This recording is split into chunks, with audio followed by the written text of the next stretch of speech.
ametupa neema ya bure. Dayosisi ya Kati, sisi tumependelewa na Baba. Mimi Askofu Dr. Cyprian Yohana Hilenti napenda kuwaalika watu wote wa dini zote, wa vyama vyote kuja kwenye harambee kuu ya kidayosisi itakayofanyika Jumapili ya tarehe 28 Juni 2026 kuanzia saa 2 asubuhi.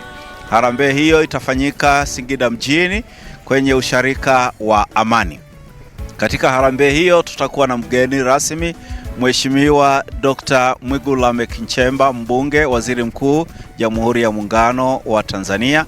Tutakuwa na mgeni maalum, mkuu wa kanisa la Kiinjili la Kilutheri Tanzania, Baba Askofu Dr. Alex Gehazi Malasusa, na tutakuwa na mgeni mwenyeji, mkuu wa mkoa wa Singida, Mheshimiwa Halima Dendego. Tutakuwa na Baba Askofu Charles Mjema toka Dayosisi ya Pare. Tutakuwa na waimbaji wa kimataifa Palanjo Brothers na Neema Kasambale. Katika harambee hiyo tutakuwa na malengo makuu manne: kuimarisha uinjilisti, kuimarisha utumishi, kuimarisha huduma za elimu na kuimarisha huduma za kiafya katika vituo vya elimu na afya na uinjilisti na utumishi katika dayosisi yetu ya Kati yenye makao makuu Singida.